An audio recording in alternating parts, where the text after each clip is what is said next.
مزید ویڈیوز کے لیے ہمارے چینل ہاؤس آف اسلام کو سبسکرائب کرنا نہ بھولیے۔ شکریہ۔ پاک و ہند میں اہل حدیث نام کی ایک مسجد بھی ہو، بطور تاریخ طالب علم کے یہ جاننا چاہیے نہیں؟ اگر آپ کہتے ہیں نہیں تو میں چھوڑ تو چلو کہ یہ فرقہ کب سے چلا، کب سے بنا؟ یاد رکھو 14ویں صدی میں جب ہندوستان میں انگریزوں کی حکومت تھی تو حکومت نے آل حدیث نام الاٹ کیا تھا فرقے کے لیے۔ اس سے پہلے کبھی یہ اپنے آپ کو کہتے تھے محمدی، کبھی اپنے آپ کو کہتے تھے سلفی، کبھی اپنے آپ کو کہتے تھے موحد، لیکن ایک نام آل حدیث جس نام پر آج مسجدیں بھی ہیں اور فرقہ بھی ہے، یہ نام الاٹ کیا تھا حکومت نے۔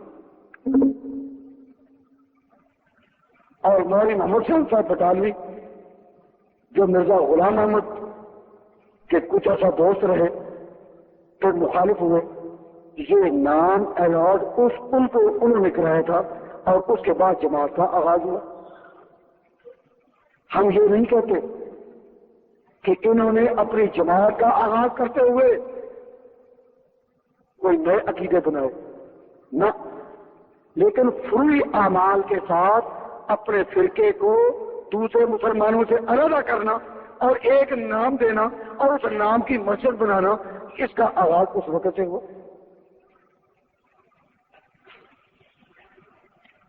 اگر میں یہ بات غلط کہہ رہا ہوں تو کل آپ خود ان سے سن لیں گے کہ نہیں ہم تو پہلے بھی تھے، تو پھر آپ کا حق ہے پوچھنے کا کس شہر میں، کہ اگر آپ تھے تو کس شہر میں تھے؟ ہر شہر میں سب سے پہلی مسجد جو ہے، سب سے بڑی مسجد اور نمایاں مسجد کن کی رہی؟ اہل سنت والجماعت کی۔ لاہور کی سب سے بڑی مسجد کون سی ہے جی؟ بادشاہی کس نے بنائی تھی؟ عالمگیر بادشاہ نے، اورنگزیب نے۔ اس وقت سے لے کر یہ مسجد اب تک اہل سنت والجماعت کی ہے یا نہیں؟ تو لاہور کی جتنی بھی اہل حدیث مسجدیں ہیں وہ اس کے بعد بنی ہے، پہلے کی کوئی نہیں۔ میں یہ نہیں کہہ رہا کہ آپ ان مسجدوں کے خلاف محاذ بنائیں، نہ، جنہوں نے بنائی ہے بنائیں، لیکن یہ تو مانیں کہ ہمارا فرقہ اس عنوان کے ساتھ پیداوار ہے انگریزی دور کی۔ یہ جو طریقے ہیں مختلف، یہ صحابہ کے پہلے بھی تھے، لیکن اس نام پر جماعت بندی نہیں تھی۔ اس پر پھر توجہ دلاتا ہوں کہ ہمارا نام کیا ہے؟ اہل سنت والجماعت۔ تو آپ نے کبھی لفظ سنت پر بھی غور کیا؟ سنت، نبی پاک صلی اللہ علیہ وسلم نے دنیا سے رخصت ہوتے وقت یہ فرمایا تھا کہ ترکت فیکم امرین، میں تم میں دو چیزیں چھوڑ چلا ہوں، کیا؟ کتاب اللہ و سنت رسول ہی، اللہ کی کتاب اور اللہ کے رسول کی وہ۔ تو حضور نے جاتے ہوئے کون سی چیز دی؟ سنت یا حدیث؟ آپ نے کتاب اللہ اور سنت، یہ نہیں کہا کہ حدیث پر عمل کرنا، سنت پر عمل کرنا۔ سنت اور حدیث میں فرق کیا ہے؟ حدیث ایک علمی ذخیرہ ہے، جب تک سنت کے درجے کو نہ پہنچے اس پر عمل نہیں۔ حدیث ایک علمی ذخیرہ ہے کہ آپ کے سامنے یہ جو بڑی بڑی حدیث کی کتابیں ہیں، ان حدیث کتابوں میں بڑا علمی ذخیرہ اور بڑے اختلافات، ان میں وہ روایتیں بھی ہیں جو روایتیں کرنے کی ہیں، وہ بھی ہیں جو نہ کرنے کی ہیں، وہ بھی ہیں جو ہاتھ یہاں باندھنے کی ہے، وہ بھی ہیں جو لاؤ کے نیچے باندھنے کی۔ یہ ایک علم کا ذخیرہ ہے، لیکن علم کا ذخیرہ جب تحقیق اور پڑتال کے بعد سنت کے درجے میں آئے تو لا کے عمل ہوتا ہے۔ حضور نے جاتے ہوئے صحابہ کو یہ بات بتائی تھی، یہ حکم فرمایا تھا کہ میرے بعد کتاب اور سنت پر عمل کرو، حدیث پر نہیں۔ آپ حدیث کا مطالعہ کریں، آزاد اردو کی کتابیں لے کے، ترجمے کی کتابیں لے کے حدیث کی، تو یاد رکھو ان پر عمل کرنا جائز نہیں، یہ دیکھو کہ حدیث سنت کے درجے میں آئی ہے یا نہیں. جب تک حدیث سنت کے درجے میں نہ آئے عمل نہ کرے. علماء سے آ کر پوچھے جی کیوں؟ حضور نے آخری وقت میں نصیحت یہ کی تھی کہ میرے بعد کتاب اللہ اور سنت. سنت کہا تھا یا حدیث؟ یہ کیا کہا تھا آپ ہی بتا رہے. سنت. حضور نے جاتے ہوئے جب کہا کہ میرے بعد کتاب اللہ اور سنت پر عمل کرنا، تو جو اس حدیث پر عمل کرنے کا اقرار کرے وہ اہل سنت ہے یا اہل حدیث؟ اہل سنت. تو نبی پاک تو آخر میں یہ کہے کہ سنت پر عمل کرنا اور ہم کہیں نہیں حدیث پر عمل کرنا ہے. اگر ہم حدیث پر عمل کریں گے تو نام ہوگا اہل حدیث، سنت پر عمل کریں گے تو نام ہوگا. ایک ساتھی کہنے لگے کہ بھی پھر وہ اہل حدیث کہلاتے ہیں تو تم اہل سنت کہو کہ فرض جماعت کیوں کہتے ہو؟ ہم کہتے ہیں فرض جماعت تو ہماری بنیاد ہے کہ اہل سنت نبی کی سنت پر، فرض جماعت اور نبی کی جماعت پر. صحابہ کو چھوڑ نہیں سکتے. صحابہ کے ساتھ جو ہمارا تعلق ہے وہ الجماعت میں، اور نبی کے ساتھ جو تعلق ہے وہ سنت میں. آپ کا نام تو اہل سنت والجماعت ہے، ان کا نام بھی اہل حدیث والجماعت ہے. وہاں جماعت کی بات ہی نہیں. جماعت کی میرا اہل حدیث اور آپ میرے اہل سنت ہیں یا اہل سنت والجماعت؟ اہل سنت کا معنی نبی کی بات کے پابند، والجماعت نبی کی جماعت کے پابند. ہم نہ نبی کی بات کو چھوڑیں نہ جماعت کو چھوڑیں. بات پر آئے اہل سنت، جماعت پر آئے والجماعت. تو پھر میں پوچھوں آپ کا نام کیا ہے؟ سنت اور حدیث میں فرق کیا ہے؟ سنو، سنت اور حدیث میں فرق کیا ہے کہ حدیث کبھی ضعیف بھی ہوتی ہے اور سنت کبھی ضعیف بھی ہوتی ہے. آپ نے علماء سے بارہ سنا ہوگا کہ یہ حدیث ضعیف ہے، یہ حدیث ضعیف ہے. یہ تو سنا، لیکن کبھی سنت کے بارے میں سنا، سنت وہی تھا نہ. حدیث کبھی ناسخ ہوتی ہے، کبھی منسوخ، اور سنت منسوخ نہیں ہوتی. میں پھر آپ حضرات سے یہ کہتا ہوں کہ آپ کا نام حنفی نہیں، شافعی نہیں، مالکی نہیں، حنبلی نہیں، اور یہ چاروں طریقے کہو فرقے نہیں، چاروں طریقے فرقے نہیں، بطور فرقے کے اور طبقے کے آپ کا نام ہے اہل سنت والجماعت. اور اہل سنت والجماعت کا تقابل شیعہ سے ہے، خارجیوں سے ہے، معتزلہ سے ہے، جبریہ سے ہے، قدریہ سے ہے، کررامیہ سے ہے، مختلف فرقوں سے.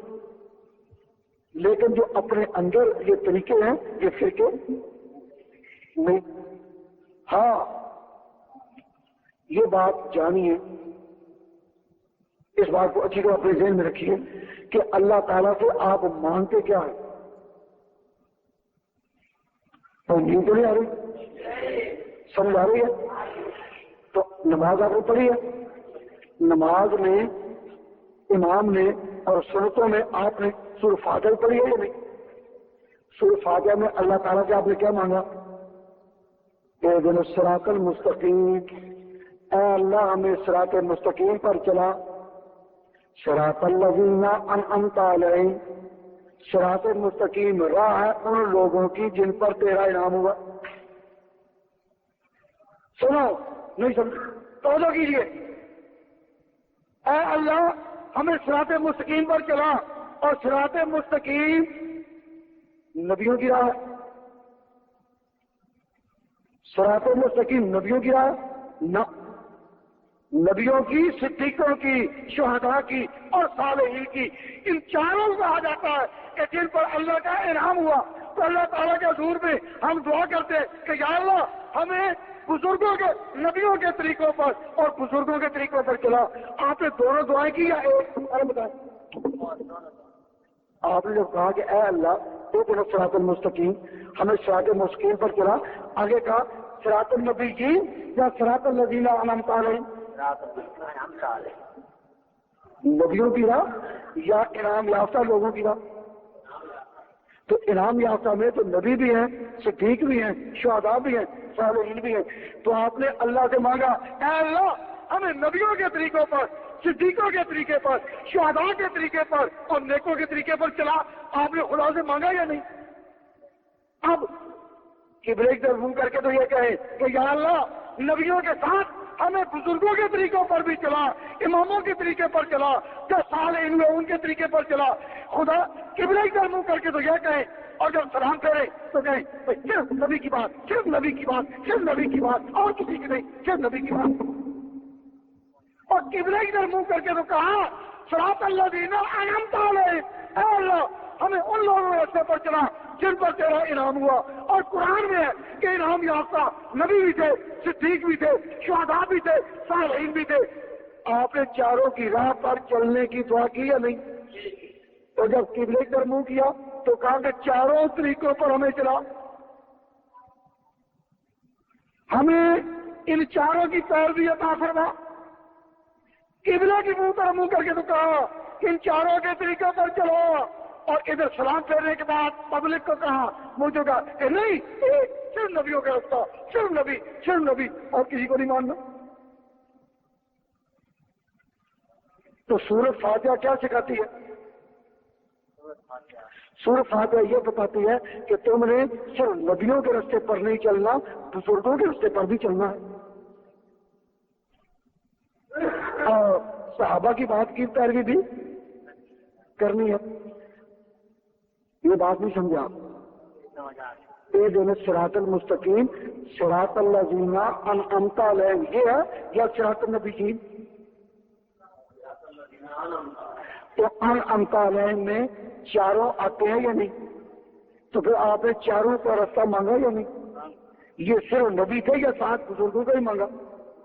تو بزرگوں کی پیروی، ان کی تقلید، ان کے طریقوں پر چلنا، صحابہ کے طریقوں پر چلنا، صالحین کے طریقوں پر چلنا، ائمہ دین کے طریقوں پر چلنا، امام ابو حنیفہ کے طریقے پر چلنا، امام مالک کے طریقے پر چلنا، کیا یہ سب لوگ اللہ کے انعام یافتہ نہ تھے؟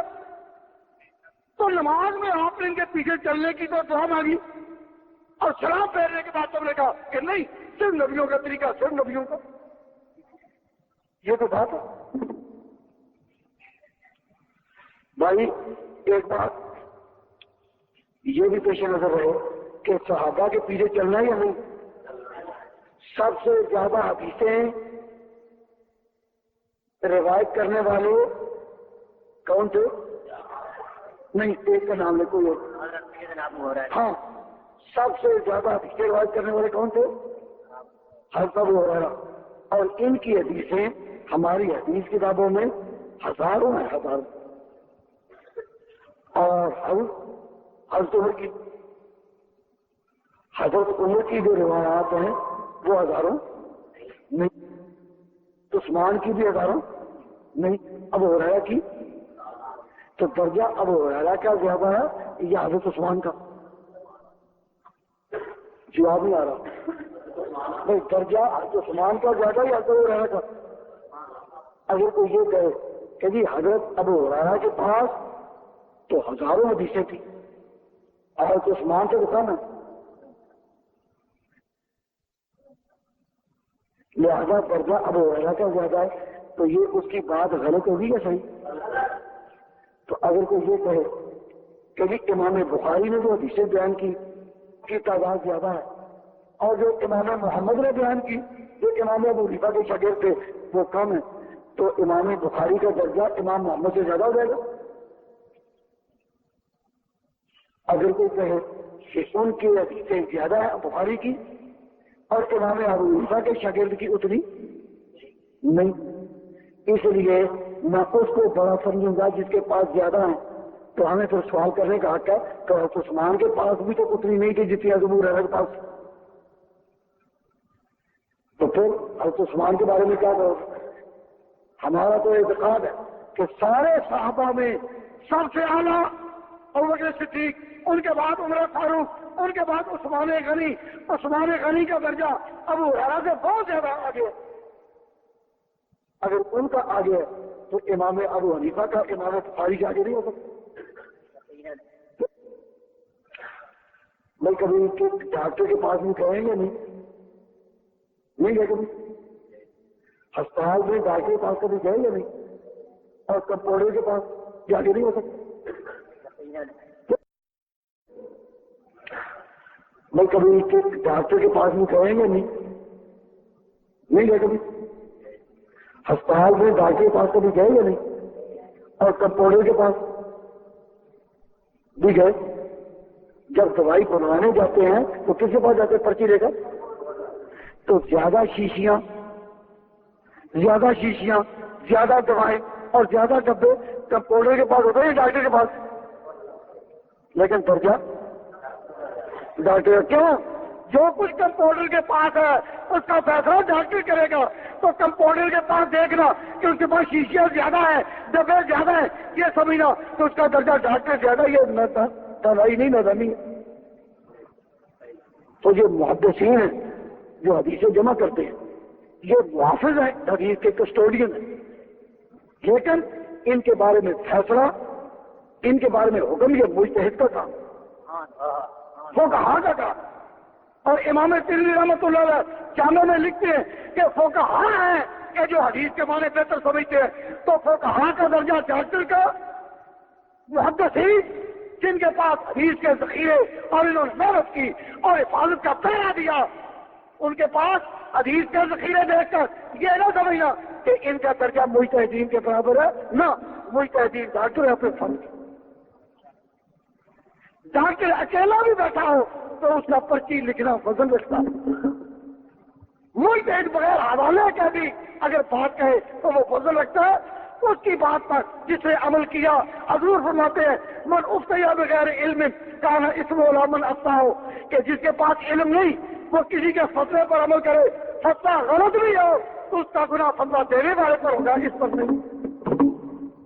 پر نہیں. اگر کوئی فتویٰ غلط دے تو گناہ فتویٰ دینے والے پر یا لینے والے پر؟ دینے والے پر. تو حضور نے فتویٰ لینے والے کو گناہ گار نہیں کہا، فرمایا کانا اسمہ علی من افتاہ. تو اگر دلیل کی پڑتال کرنی اس کے ذمہ تھی تو وہ بھی گناہ گار ہوتا نا. جب شریعت نے اس کو گناہ گار نہیں ٹھہرایا، معلوم ہوا کہ دلیل کی پڑتال اس کے ذمہ نہ تھی. کسی کے اعتماد پر، اس کے علم کے اعتماد پر، اس کے اجتہاد کے اعتماد پر اس کی بات پر عمل کرنا اور دلیل کا مطالبہ نہ کرنا، دلیل کی پڑتال نہ کرنا.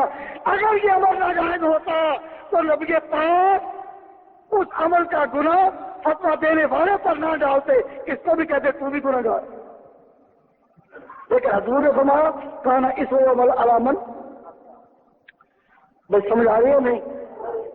تو میں جب دعا کہتا ہوں کہ اللہ تعالیٰ حقیقی توفیق دے تو آمین تو کہہ دو نا. آپ سے یہ جو میں نے کہا کہ آپ آمین تو کہہ دیں تو آپ نے کہی نا، لیکن آمین کی بھی سمجھ نہیں ہے. آمین کا مطلب یہ ہے کہ جو کچھ اس نے کہا یا اللہ میری طرف سے بھی وہی. میں نے کہا یا اللہ اپنی محبت عطا فرما. آپ نے کہا آمین، تو آمین کا مطلب کیا ہے کہ جو کچھ میں نے کہا وہ آپ نے بھی لے لیا. میں نے زبان سے کہا اے اللہ اپنی محبت عطا فرما. اس جملے کے ساتھ آپ نے یہ جملہ کتنا لیا؟ کہو آمین کہہ کر. تو آمین کہہ کر جو بات کہی گئی ہے وہ مل جاتی ہے یا نہیں؟ میں نے کہا یا اللہ اپنی محبت عطا فرما. آپ نے کہا آمین. میں نے وہ بات کہی 8 لفظوں میں، آپ نے آمین کہہ کر لے لی. تو آمین کب کہی جاتی ہے؟ کہ جب کہا جائے کہ یہ بات میری طرف سے تھی. آپ نے وہ میرے لفظ دہرائے، میرا فکر دہرایا، میرا جملہ دہرایا، کیا کہا؟ تو آمین کہہ کر آپ نے میرا سارا جملہ لے لیا. تو آمین کہاں کہی جاتی ہے؟ جب اصل لفظ نہ کہے. آمین کہاں کہی جاتی ہے؟ جب اصل لفظ نہ کہے جائیں، اصل فکرے نہ پڑے جائیں اور آمین کہہ کے لے لی جائے. تو یاد رکھو نماز میں ہمیں یہ حکم دیا حضور صلی اللہ علیہ وسلم نے کہ جب امام غیر مغضوب علیہم الضالین پر آئے تو تم آمین کہو. تو معلوم ہوا کہ تم نے سورہ فاتحہ لے لیا آمین کہہ کر. اگر پڑھنی ہوتی آمین مقتدی کے ذمہ نہ ہوتی. آپ نے نماز میں امام کے پیچھے جب امام نے غیر مغضوب علیہم والضالین کہا تو آپ نے سورۃ فاتحہ لے لی، کس طرح؟ پڑھ کر یا آمین کہہ کر؟ جب آپ نے آمین کہہ کر لے لی تو آپ کی نماز سورۃ فاتحہ سے خالی ہوئی؟ تو جب کوئی آپ کو کہے نا کہ سورۃ فاتحہ کے بغیر نماز نہیں ہوتی تو کہو ہماری نماز میں سورۃ فاتحہ ہے۔ وہ پوچھے کس طرح؟ کہو آمین کہہ کر۔ تو میں آپ سے کہتا ہوں جب آپ سے کہا جائے کہ سورۃ فاتحہ کے بغیر نماز نہیں ہوتی تو آپ نے کیا کہنا ہے کہ ہماری نماز میں سورۃ فاتحہ ہے، ہم مقتدی ہیں لیکن مقتدی کی نماز میں بھی فاتحہ ہے۔ وہ پوچھے کیسے؟ کہو آمین کہہ کر۔ امام کی نماز میں فاتحہ ہے، کس طرح؟ اپنے الفاظ سے پڑھ کر، اور مقتدی میں ہے آمین کہہ کر۔ نماز کے اور کسی حصے میں آمین ہے؟ نماز کے اور کسی حصے میں آمین ہے؟ صرف فاتحہ میں۔ معلوم ہوا کہ امام کے پیچھے فاتحہ نہیں پڑھنی، آمین کہہ کر لینی ہے۔ نہیں سمجھے؟ تو آمین کہہ کر وہ چیز ملے گی یا نا؟ ایک شخص نے سوال کیا ہے کہ آمین کہہ کر وہ چیز کیسے مل جاتی ہے؟ آمین کہہ کر وہ چیز کیسے مل جاتی ہے؟ میں اس پر قرآن کی شاہد پیش کرتا ہوں۔ قرآن کی اللہ تعالیٰ فرماتے ہیں، یہ سورۃ اعراف میں فرماتے ہیں قال موسیٰ علیہ السلام نے دعا کی، رب لکم فلا وجوہ۔ دعا کسے کی؟ قال موسیٰ۔ یہ قال سیغہ کون سا مرجع؟ واحد کا سیغہ واحد ماضی کا۔ قال کا معنی ایک آدمی، قال موسیٰ، موسیٰ نے کہا، تو کہنے والا کون تھا؟ ایک۔ تو عربی میں اگر دو کہنے والے ہوں تو وہ کہتے ہیں قالا، زیادہ ہوں قالو، اور تو قالت۔ تو ایک نے کہا قالا، کس نے کہا؟ موسیٰ نے۔ اور بیان کس نے کیا؟ قرآن نے۔ قرآن میں ہے کہ موسیٰ نے دعا کی اور اللہ تعالیٰ کو بتا قال موسیٰ، موسیٰ نے کہا۔ جب موسیٰ نے دعا کر لی پوری تو اللہ تعالیٰ نے جواب میں عجیب بات کی، فرمایا اجیبت دعوتکما، تم دونوں کی دعا قبول۔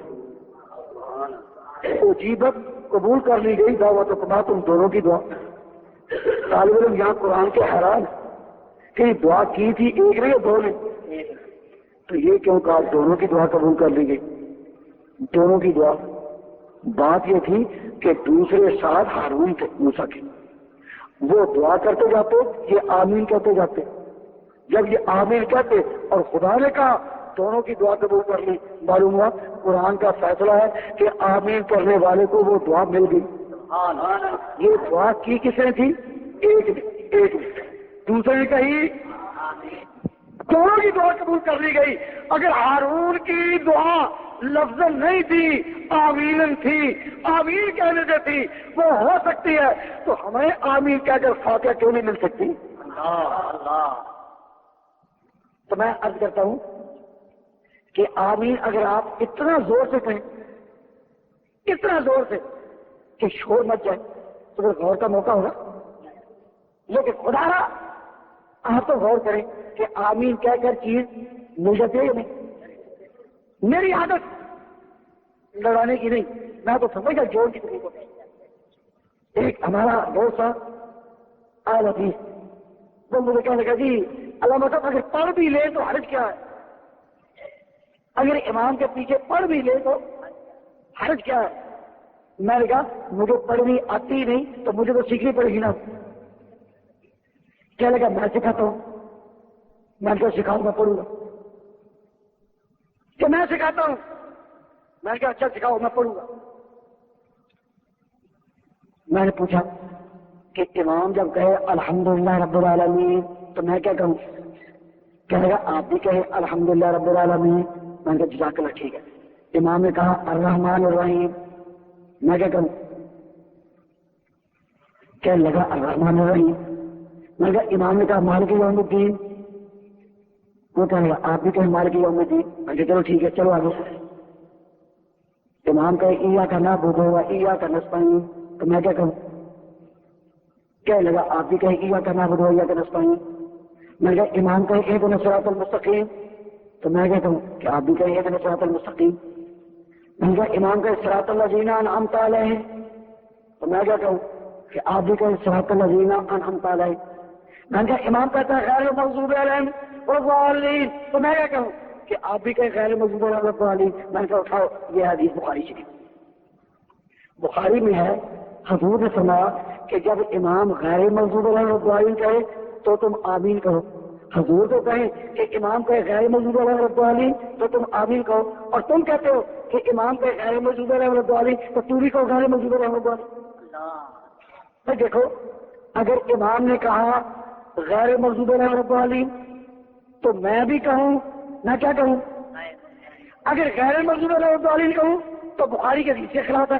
حضور نے فرمایا کہ جب امام غیر المغضوب علیہم والضالین کہے تو تم آمین کہو، اب اس کے کہنے پر اگر میں بھی وہی کہوں تو نبی کی مخالفت ہوئی ہے نا، اور نہ کہوں تو فاتحہ کہی ہے نا، نہ کہوں تو فاتحہ کہی نا۔ اب اس کو ہوشا کہے گا کہ جی فاتحہ تو امام کے پیچھے پڑھو پر ساری نہیں، اخیلا فطرہ نہیں، کیونکہ حدیث کے خلاف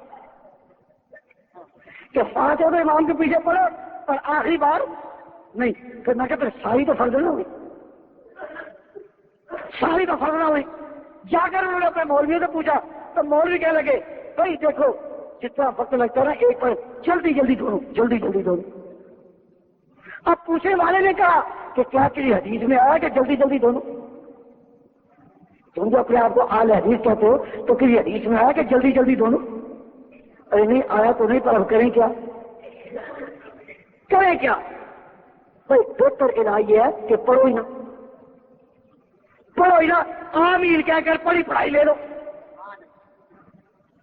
آمین کہہ کر پڑھی پڑھائی، اور امام کے پیچھے سورۃ فاتحہ پڑھنی فرض نہیں، سورۃ فاتحہ نہ پڑھی جائے تو نماز امام کے پیچھے ہو جاتی ہے۔ یہ اعلان امام ابو حنیفہ کا نہیں، حضور کے صحابی حضرت جابر کا ہے، حضور کے صحابی حضرت جابر کا ہے۔ ہم صحابی کی بات چھوڑ سکتے ہیں اور ول جماعت کہلانے سے منہ موڑ سکتے ہیں؟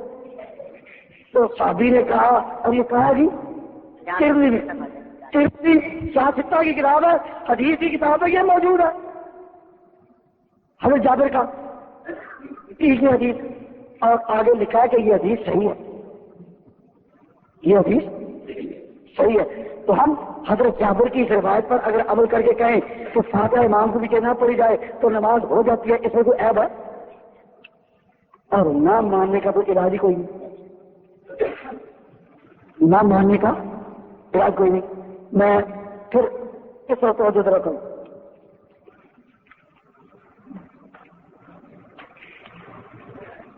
مجھے اس کا جواب تو آ ہی گیا، میں رکا پڑا نہیں تھا کہ غیر مغرب کہتے ہیں کہ ہمارا اختلاف فروعی نہیں بلکہ بنیادی ہے، تو یہ بنیادی ہمارے ساتھ نہیں صحابہ کے ساتھ ہے۔